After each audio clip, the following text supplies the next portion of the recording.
Bismillahirrahmanirrahim. Assalamualaikum warahmatullahi wabarakatuh. Pemirsa channel terpilih MTA TV dimanapun Anda berada, bersyukur kepada Allah Subhanahu wa Ta'ala di kesempatan siang hari ini kita bersua kembali dalam program HSA ya. Dan sholawat serta salam senantiasa kita haturkan kepada uswah dan kutuah kita Nabi Muhammad SAW.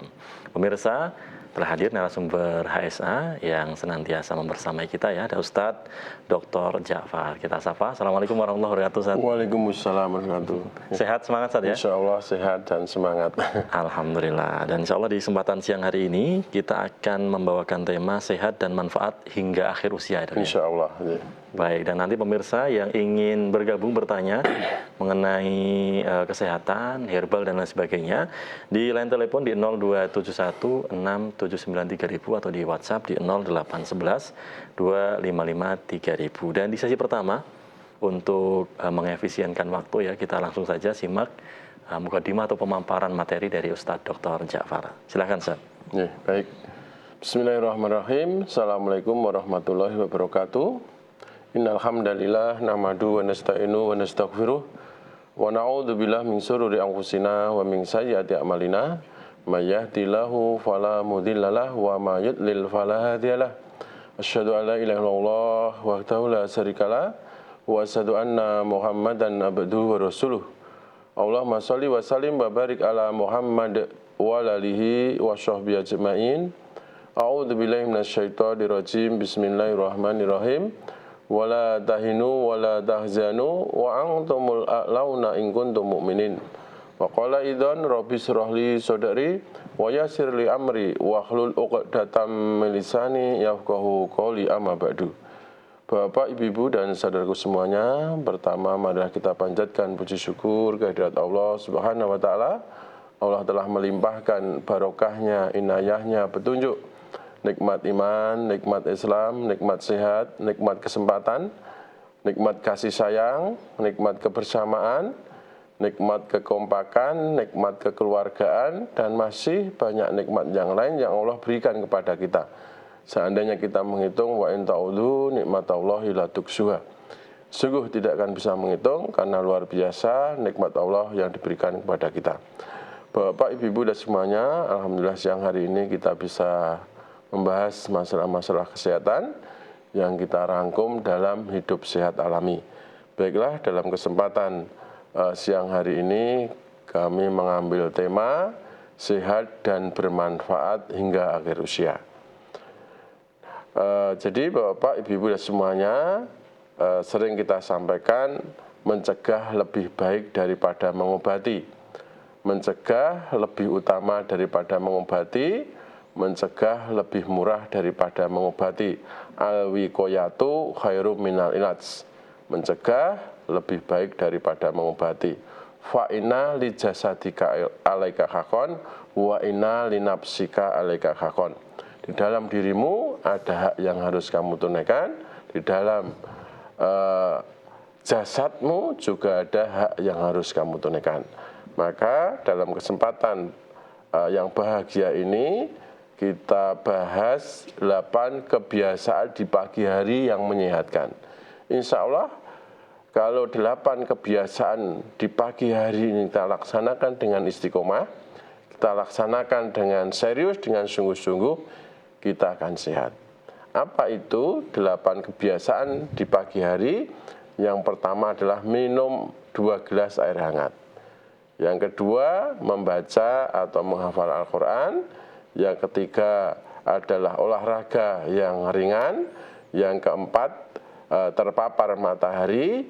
Yang kelima, sarapan dengan tinggi serat, tinggi protein, dan tinggi lemak baik. Kemudian yang keenam, bersosialisasi dengan tetangga. Kemudian yang ketujuh, sholat duha. Yang kedelapan, tentunya selalu bersyukur kepada Allah atas nikmatnya. Baik, kita bahas satu persatu. Mengapa di pagi hari kita harus minum air hangat? Karena saat kita tidur, suhu tubuh kita meningkat. Maka ketika suhu tubuh kita meningkat, bangun pun juga kita kondisikan dengan suhu tubuh yang ada di dalam diri kita. Maka pagi hari itu kita minum hangat. Ya, minum hangat manfaatnya adalah untuk memenuhi kecukupan air tentunya. Jadi 76% tubuh kita itu terdiri dari air. Ya, terdiri dari air. Makanya idealnya sehari itu kita minimal 2 liter air atau setara dengan 8 sampai 10 gelas. Kemudian atau bisa dengan rumus 30 cc kali berat badan. Misalnya berat badan kita itu 70 kilo, berarti 70 kali 30 cc, sekitar 2,1 liter. Dan air ini, Bapak, Ibu, dan saudaraku semuanya, untuk tubuh itu sangat penting, ya, karena semua metabolisme tubuh itu memanfaatkan air. Air ini di dalam tubuh kita fungsinya salah satunya untuk reaksi metabolisme. Semua reaksi metabolisme dari sel, dari jaringan sampai organ memanfaatkan air. Air ini juga untuk mendorong nutrisi kita sampai kepada sel. Air juga berfungsi untuk reaksi katalisator, artinya untuk mempercepat reaksi dalam tubuh. Misalnya saraf otak kita itu yang sekitar 100 miliar ini, dia bekerja itu harus dengan air. Bahkan otak kita ini 80% terdiri dari air. Nah, fungsinya untuk apa saraf dengan air? Jadi untuk sinyal listrik. Di dalam tubuh kita itu ada kelistrikan dalam tubuh.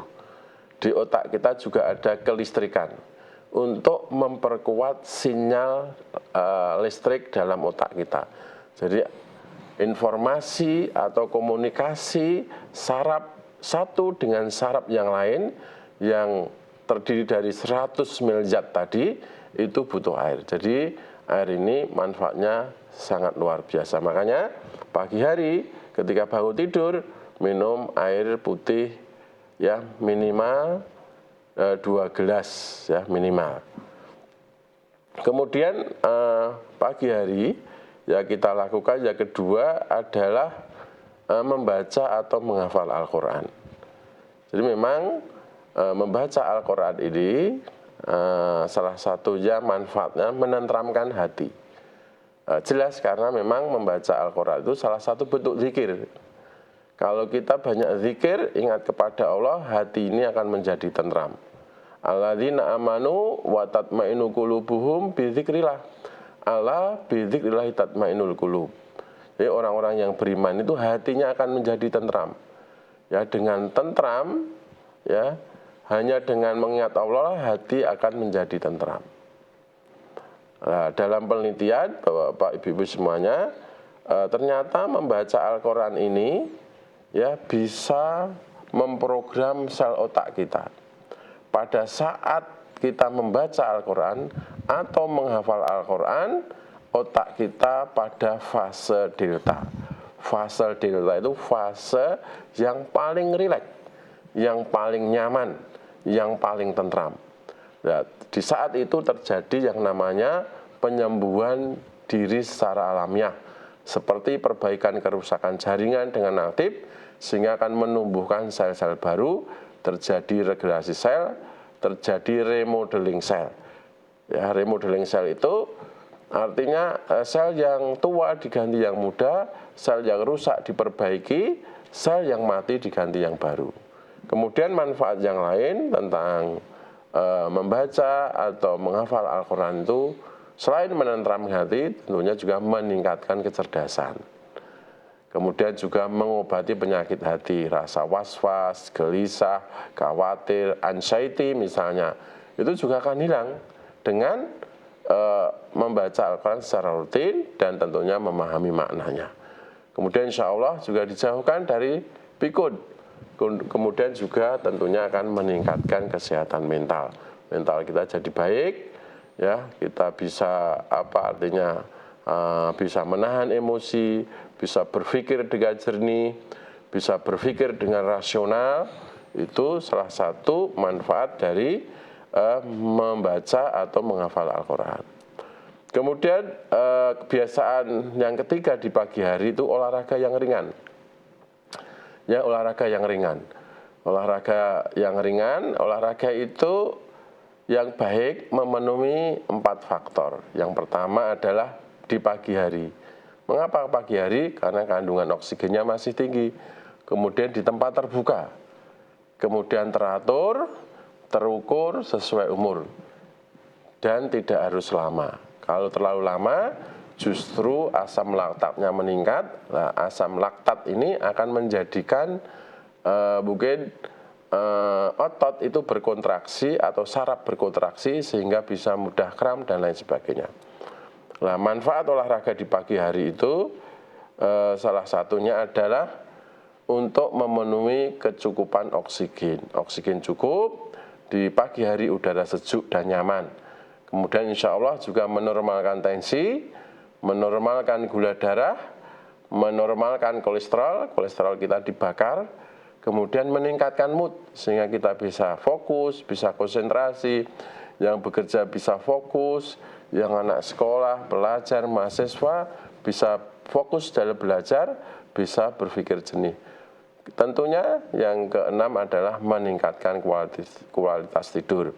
Kalau tidur kita baik, tidur kita berkualitas, nah di saat tidur juga terjadi remodeling sel.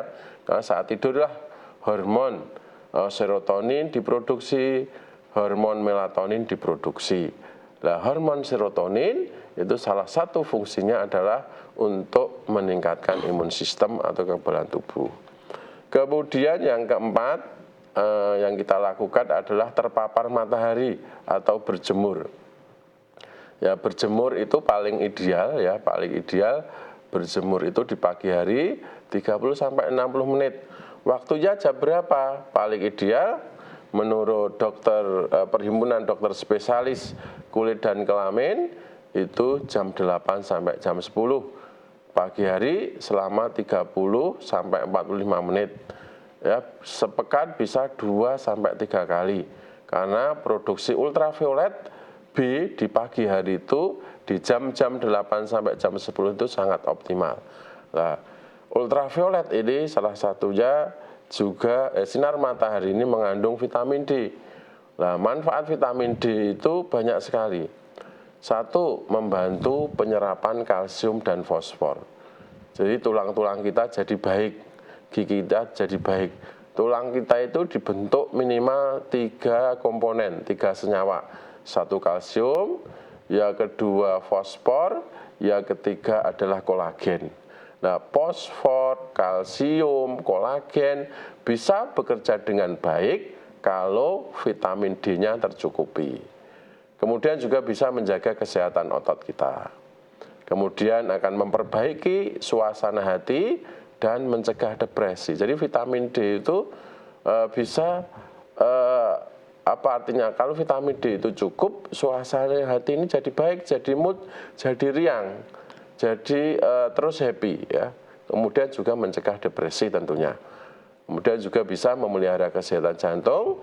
Yang keenam, manfaat vitamin D itu bisa membuat sistem kekebalan tubuh itu meningkat. Makanya waktu COVID itu berjemur. Selain vitamin, selain sinar matahari bisa juga membunuh kuman, membunuh bakteri, membunuh jamur, ya, membunuh parasit. Ternyata juga kandungan vitaminnya D baiklah. Vitamin D ini untuk meningkatkan sistem imun kita.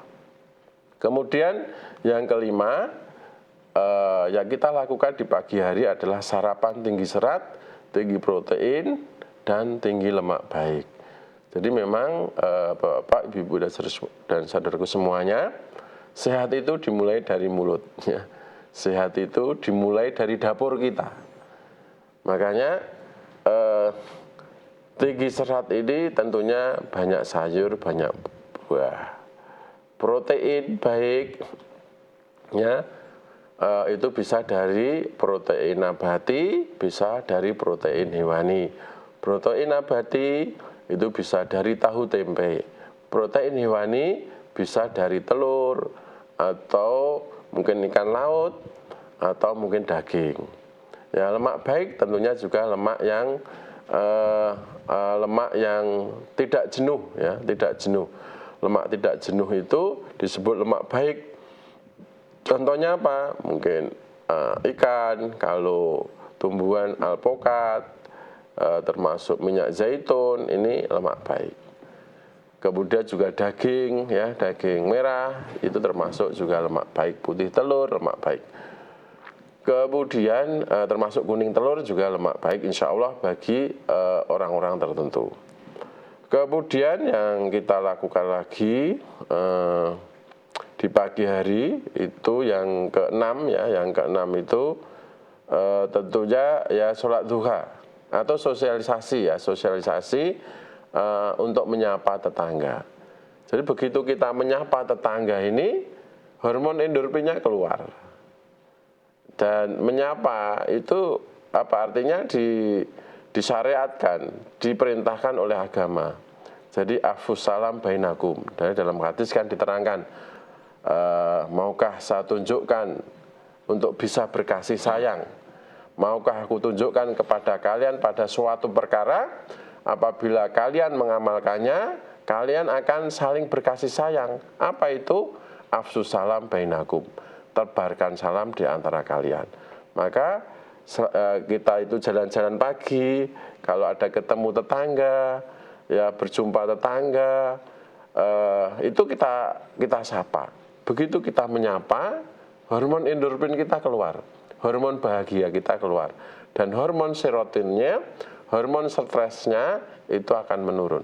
Itu hebatnya, ya, hebatnya kalau sunnah Rasul itu kita amalkan.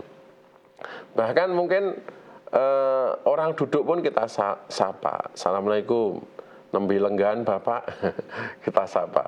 Itu sudah luar biasa, ya, sudah luar biasa. Makanya kita ketemu itu dilarang untuk bermuka masam, ya. Senyummu adalah obatmu. Senyum adalah bagian daripada sedekah. Kalau kita tidak bisa mengobati dengan obat, dengan ramuan yang lain, cukup dengan senyum.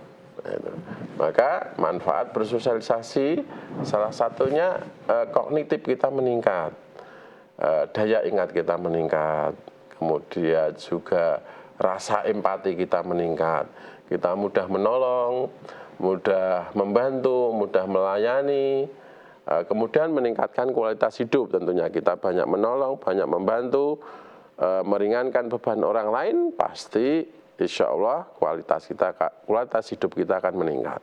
Juga tentunya mengurangi stres tadi. Hormon serotoninnya, mohon maaf ya, bukan hormon serotonin. Jadi hormon hormon stresnya itu menurun, ya, menurun. Hormon kortisolnya menurun. Mohon maaf tadi saya ulang. Jadi hormon stres itu hormon kortisol. Hormon kortisolnya menurun, hormon endorfinnya meningkat, hormon serotoninnya juga meningkat. Hormon endorfin itu hormon kekebalan tubuh. Hormon serotonin itu salah satu fungsinya juga untuk meningkatkan kekebalan tubuh untuk imun sistem. Sedang hormon kortisolnya, hormon stresnya itu menurun. Nah, hormon stres ini bisa meningkatkan tensi kita meningkat, gula kita meningkat. Tapi kalau hormon stres, hormon kortisolnya menurun, maka tensi kita jadi normal, gula darah kita jadi normal. Kemudian manfaat sosialisasi menyapa tetangga yang lain, yang kelima adalah menjaga kesehatan mental. Kemudian yang ketujuh yang kita lakukan di pagi hari yaitu sholat duha. Ya, sholat duha ini kan kita semuanya hadisnya sudah sering mendengar, sering disampaikan di forum-forum kajian, ya, bahwa setiap pagi sendi kita itu butuh sedekah. Sendi kita itu terdiri sekitar 360 sendi. Ya, kita bertasbih sedekah, bertahmid sedekah, kemudian bertakbir sedekah, kemudian menyingkirkan duri di tengah jalan sedekah. Lah itu semuanya ya bisa tercukupi dengan 2 rakaat sholat duha. Maka tujuh manfaat sholat duha salah satunya menyehatkan tulang dan persendian kita. Kemudian melancarkan peredaran darah, menurunkan dan menghilangkan stres, meningkatkan kekuatan otot dan tendon, menjaga kesehatan kulit dan mencerahkan wajah, insya Allah berwudu. Ya, kemarin pelajaran toharoh baru kita pelajari, ya salah satunya wajah kita itu di hari akhir nanti ya bersinar seterang sinarnya matahari. Kemudian pemanfaatan cahaya pagi hari, vitamin D-nya tercukupi, insya Allah juga akan menormalkan produksi hormon. Kemudian yang yang kedelapan, yang kita lakukan selalu bersyukur. Pagi hari itu kita selalu bersyukur. Allah masih membangunkan kita, Allah menghidupkan kita bisa menghirup udara segar, mungkin juga bisa sholat tahajud, bisa sholat subuh berjamaah di masjid, bisa berjumpa dengan keluarga kembali, terus bersyukur.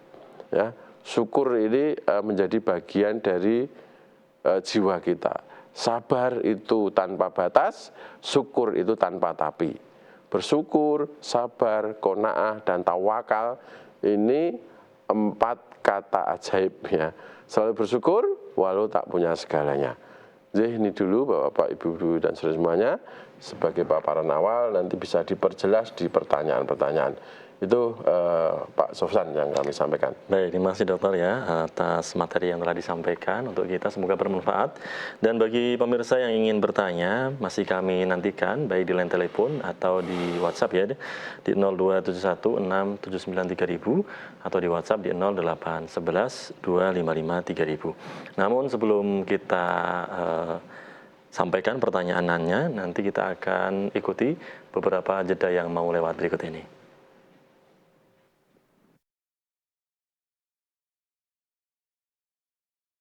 Baik pemirsa channel terpilih MTA TV dimanapun Anda berada, kita kembali dalam program HSA Hidup Sehat Alami bersama Dr. Ja'far. Dan ini sudah banyak sekali dokter pertanyaan-pertanyaan yang masuk. Semoga nanti waktunya cukup dokter ya. Baik, dan di line telepon sudah ada yang bergabung, kita sapa. Halo, assalamualaikum. Halo, assalamualaikum. Waalaikumsalam warahmatullahi wabarakatuh. Dengan Bapak siapa di mana? Pak Samsudin di Solo, Pak. Baik, silakan Pak Samsudin.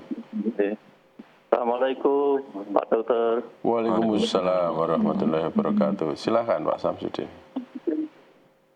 Ini Pak mau tanya, ini tangan kanan terutama itu kalau ini tangan kanan saya itu sering terus Pak keringin. Ya. Nah itu obat herbanya Bapak ya. Ya. Tapi dalam kondisi istilahnya dalam posisi tertentu saja, jadi nggak setiap hari gitu. Sudah? Oke, terima kasih Pak Dokter. Assalamualaikum. Waalaikumsalam warahmatullahi wabarakatuh. Baik, Pak Samsudin yang ada di Solo, jadi tangan kanan sering keringin. Jadi memang keringin itu fenomena kolesterol tergesitnya tinggi. Salah satu ciri tergesitnya tinggi, kolesterol tergesit ya. Itu misalnya kita duduk lama, bersila lama, keringin, ya coba nanti dicek kolesterol tergesitnya. Nah itu biasanya tanda-tanda dari kolesterol tergesit atau kolesterol sehat yang tinggi. Maka nanti Pak Samsudin harus mengurangi. Yang pertama adalah manis, gorengan, lemak, santan dikurangi. Kemudian tiap pagi untuk jalan-jalan saja atau olahraga yang ringan ya dalam rangka untuk membakar lemak. Kemudian yang ketiga harus banyak makan sayur dan buah. Karena sayur dan buah itu banyak mengandung serat. Nah, serat itu ada 2, serat halus dan serat kasar.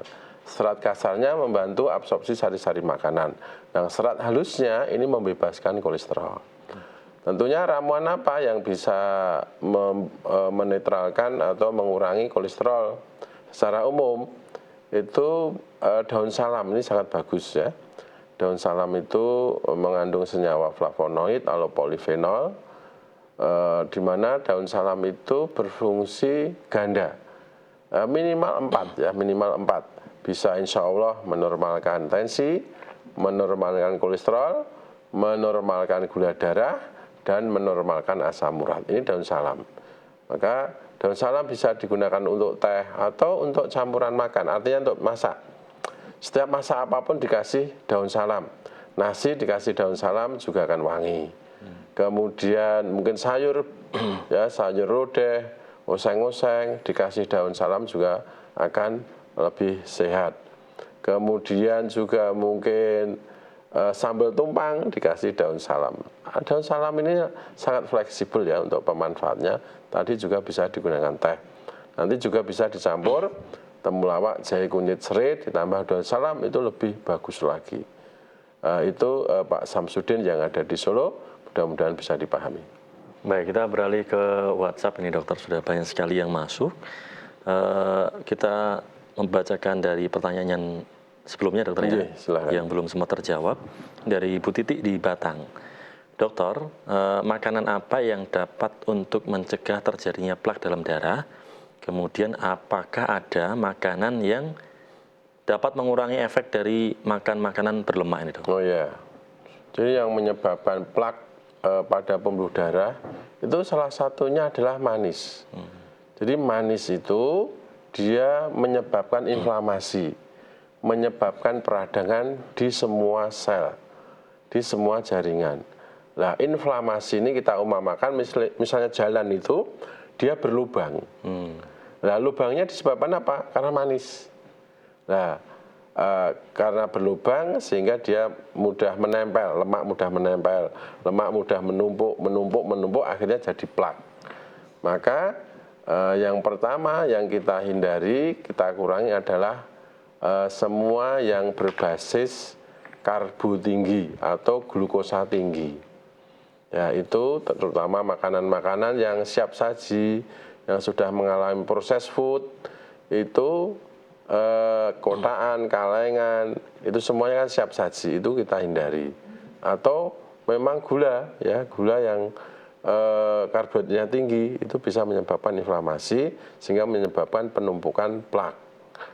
Manis, gorengan, lemak, santan dikurangi, tadi banyak makan sayur, banyak makan buah, kemudian olahraga di pagi hari atau sore, silahkan sesuai dengan kondisinya masing-masing. Kemudian pertanyaan yang kedua, makanan yang bisa membebaskan lemak, ya gitu ya. Iya dokter. Ya, jadi makanan-makanan yang memang banyak mengandung serat terutama atau pektin ya, senyawa yang banyak mengandung pektin. Pektin ini memang khas ya, dia serat halus. Dia fungsinya salah satunya membebaskan atau menetralkan lemak yang kita makan. Contohnya apa? Pektin itu ada di kulit jeruk. Jadi cara membuat jeruk yang paling bagus itu jeruk untuk wedangan itu ya, itu dicuci bersih, dipotong, dimasukkan. Kalau istilah kita itu wedang jeruk kampul. Jangan peresahnya. Peresahnya pektinnya tidak ada. Pektin itu bagian daripada serat.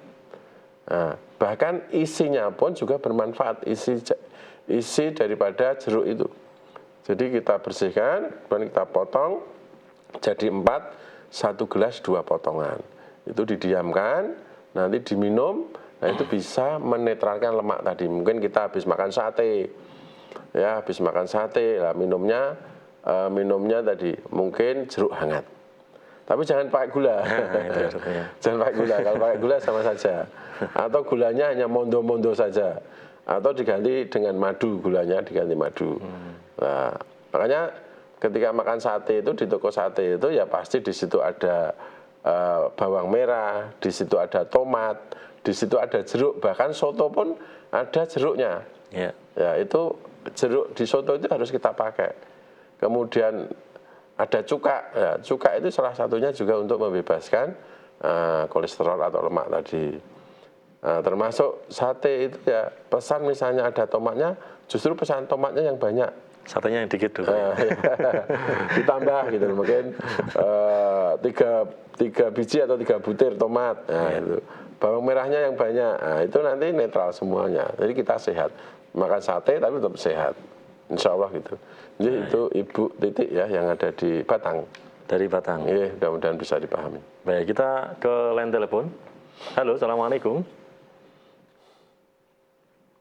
Halo, assalamualaikum. Waalaikumsalam warahmatullahi wabarakatuh. Dengan Ibu siapa? Dari mana? Ini dari Wonosobo Putih. Baik, silakan Ibu. Iya, Ibu terima Tuti. kasih. Oke. Assalamualaikum warahmatullahi wabarakatuh, Dok. Waalaikumsalam warahmatullahi wabarakatuh. Silakan Bu Tutik yang ada di Wonosobo. Iya, terima kasih. Ini yang ingin saya tanyakan keluhan suami saya. Gini, Dok. Satu minggu ini kan suami saya punya riwayat penyakit ginjal. Lalu lagi kumat, nggak tahu salah makan apa. Kemarin 2 hari kemarin sudah ke dokter, obatnya juga belum habis. Lalu misal pakai itu apa ya, godokan-godokan itu apa saja yang untuk ginjal? Gitu. Maksudnya batu ginjal ini ya? Maksudnya batu ginjal ya? Iya, batu ginjal, Dok. Jadi misal pakai godokan itu apa saja, dan karena suami saya masih minum obat, boleh apa tidak kalau pakai godokan dicampur, maksudnya ya makan obat ya pakai godokan begitu Pak Ustadz. Terima kasih dokter. Assalamualaikum warahmatullahi wabarakatuh. Waalaikumsalam warahmatullahi wabarakatuh. Baik ya Bu Titik yang ada di Wonosobo, sakit ginjal artinya sudah didiagnosa batu ginjal dan sudah diobati dokter. Obat dokter tetap diminum, tetap dihabiskan ya. Nanti dibantu dengan ramuan ini. Jadi kas ini ada 4, nanti tidak semuanya. Kumis kucing, kemudian kejibeling, akar alang-alang dan meniran. Ini sangat bagus. Ya, jadi ada kejibeling, ada kumis kucing, meniran dan akar alang-alang. Bisa kumis kucing, kejibeling dan akar alang-alang. Bisa kumis kucing, kejibeling atau meniran. Yang penting 3 ini. Kalau 4 ini ada lebih ideal. Nah, Kalau itu semua, satu saja dokter? Kalau satu saja kurang cukup, kurang adekuat. Karena sudah kambuh, berarti dia kolek renal. Jadi nyeri bagian ginjal yang hebat. Itu kolek. Nah, itu biasanya memang diobati salah satu obat penghancur batu, ya, penghancur batu. Salah satunya hampir obat penghancur batu itu terdiri dari tadi kumis kucing, kejibeling, akar alang-alang dan meniran. Karena di dalam kumis kucing itu ada senyawa yang namanya terpenoid. Ya, terpenoid ini sangat efektif ya untuk mengubah reaksi, membebaskan batu sehingga batu itu bisa bebas, bisa terkikis sehingga bisa keluar dengan air seni. Kemudian sama juga kejibeling juga seperti itu. Atau juga nanti dibantu dengan jeruk tadi. Jeruk itu mengandung senyawa sitrat, ya, senyawa sitrat. Makanya ada sitrus. Sitrus itu bagian daripada jeruk. Semua jeruk itu digolongkan dalam sitrus. Nah, mengandung asam sitrat. Nah, asam sitrat ini juga sangat bagus, sangat efektif untuk membebaskan batu. Baik itu batu ginjal, batu saluran kencing, atau batu kandung kemih. Ya. Kejibeling, kumis kucing, akar alang-alang, kemudian meniran. Setiap mau tidur 1 gelas ya minuman jeruk hangat tadi. Insya Allah bisa. Baik itu Bu Titik yang ada di Wonosobo, tetap obat dari dokter dihabiskan. Ya, mudah-mudahan bisa dipahami. Baik, demikian ya Ibu dari Wonosobo. Kita ke WhatsApp kembali. Ini pertanyaan kumis kucing tadi dokter, hampir sama. Hampir sama aja. Sudah dijawab dokter ya. Kita beralih ke yang lain ini. Dokter, ada penelitian seorang ahli kesehatan di Jepang. Air yang dibacakan Al-Quran katanya molekul-molekul airnya berubah menjadi lebih baik. Ini bagaimana dokter? Ya, memang ada buku ya, salah satu buku The Power of Water. itu mengungkap tentang keajaiban air. Ya, tentang keajaiban air. Ternyata air itu bukan benda mati. Karena di situ ada oksigen, di situ ada air sendiri, dia bisa bereaksi. Ya, sekarang memang pendekatannya sudah ke subatom, tidak hanya atom saja. Ya, sudah kebagian kalau sudah subsel. Ternyata bukan benda mati. Karena di situ ada senyawa. Nah, senyawa itu bisa bereaksi. Di dalam buku itu diterangkan kalau air itu kita doain, kita berdoa sebelum minum air itu langsung membentuk senyawa heksagonal. Apalagi kan kita itu minum ada doanya ya itu. Ya. Ada doanya, setiap mau minum, setiap mau makan ada doanya. Begitu kita berdoa, langsung air itu dia bereaksi membentuk senyawa heksagonal. Nah, senyawa heksagonal ini sebagai pembebas toksin. Ya, pembebas racun yang ada di dalam tubuh kita. Nah, tadi sudah kita bahas 76% tubuh kita itu terdiri dari air. Kalau kita itu setiap aktivitas berdoa, mendekatkan diri kepada Allah, selalu dekat kepada Allah, selalu zikir, ya, dalam kesempatan apapun kita berzikir, memperbanyak zikir, ingat kepada Allah, maka sudah otomatis tubuh kita itu senyawanya dalam bentuk heksagonal. Kalau bentuknya heksagonal, maka racun di dalam tubuh itu bisa dibebaskan lewat tadi air seni, kita minum banyak tadi, mungkin lewat keringat dan lain sebagainya. Itu penelitian yang ada di buku itu. Ya, insya Allah memang kami belum mengecek jurnalnya, apakah jurnalnya, tapi buku itu namanya sudah dibukukan dan sudah dibaca oleh khalayak ramai, sudah dibaca oleh dunia ilmiah. Insya Allah juga valid, ya, insya Allah valid. Jadi itu mudah-mudahan bisa dipahami. Baik, kemudian dari Ibu atau Mbak Wenda di Jakarta ini. Dokter, olahraga yang ideal itu katanya olahraga yang memadukan antara kardio dan beban. Ini contohnya apa ya dokter, yang bisa kita lakukan dalam sekali waktu? Ya, jadi memang kardio itu dan beban ya. Jadi kardio itu untuk membangun, memperbaiki dari jantung kita, sehingga jantung kita dalam memompa darah itu bisa bagus, dan beban ini untuk memperbaiki otot kita. Nah, olahraga apa yang bisa dilakukan bersamaan? Yang angkat beban itu bisa. Jadi setiap olahraga itu kita harus warming up. Ya, warming up, pemanasan. Mungkin pemanasan lari-lari dulu, lari-lari kecil. Itu sudah kardio. Ya, sudah kardio. Sudah kardio, kemudian nanti kita bisa mengangkat beban yang ringan saja. Jangan beban yang berat.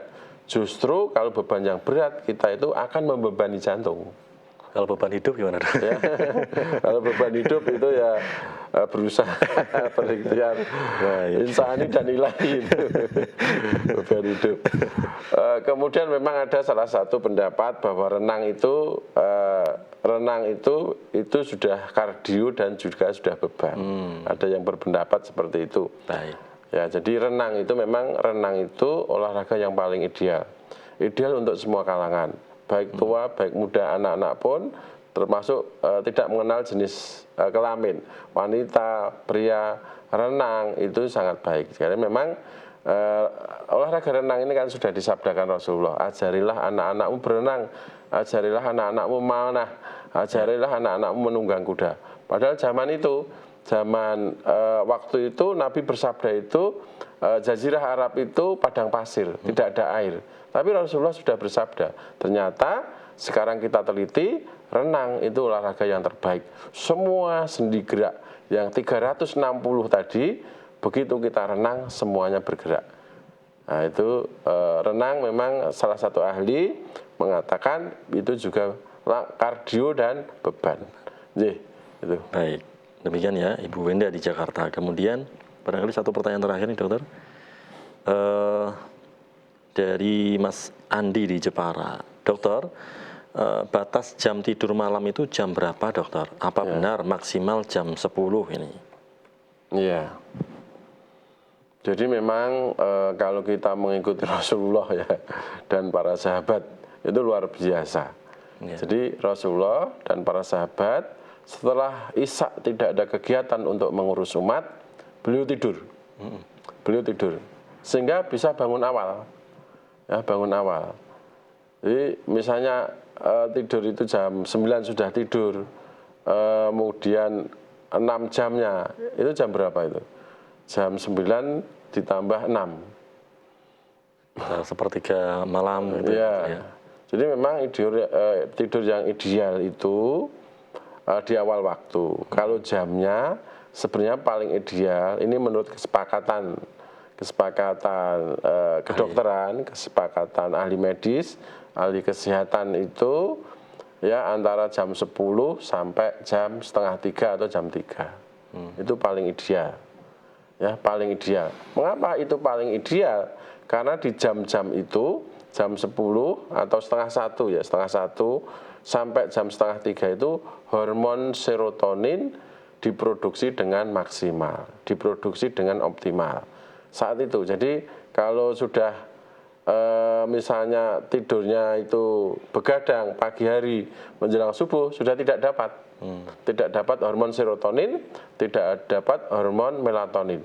Jadi Bapak Ibu dan semuanya, hormon serotonin, hormon melatonin diproduksi khas jam tertentu, kemudian juga dalam pencahayaan tertentu.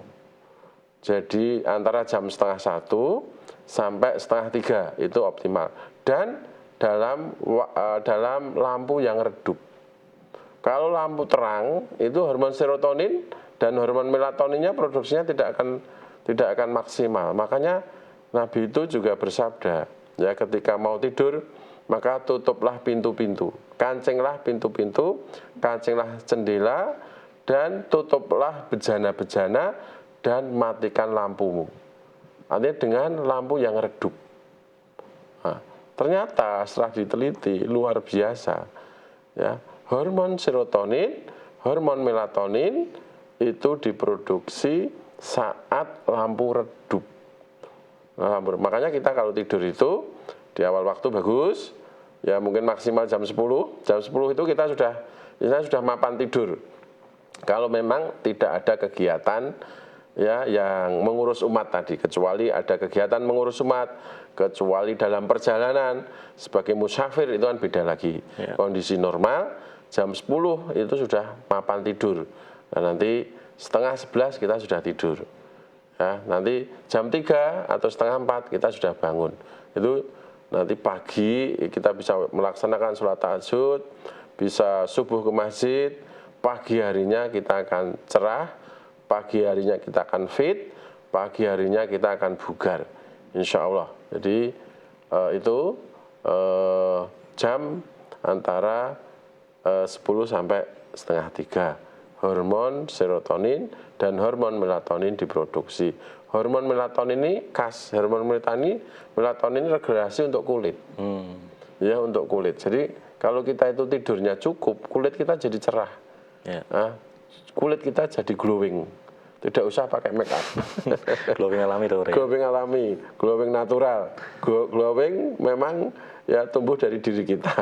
Berarti memang tidur siang tidak menggantikan tidur malam, dokter? Ya, tidak menggantikan. Tapi tidur siang juga bagus karena saat tidur itu terjadi juga remodeling. Kita mengistirahatkan organ kita yang bekerja tadi.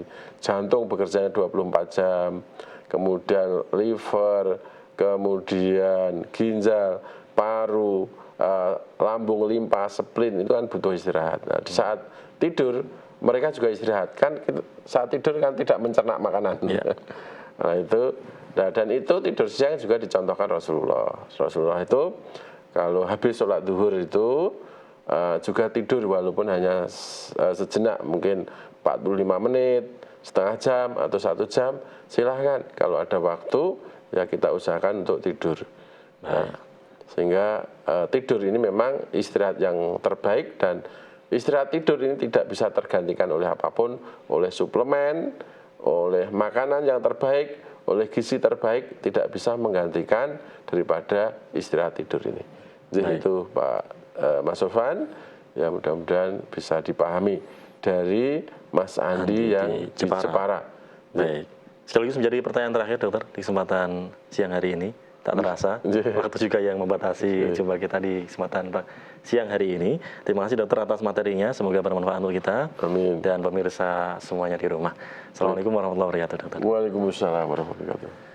Baik pemirsa channel terpilih MTA TV dimanapun Anda berada, demikian HSA di kesempatan siang hari ini. Semoga bermanfaat dan mohon maaf atas segala khilaf.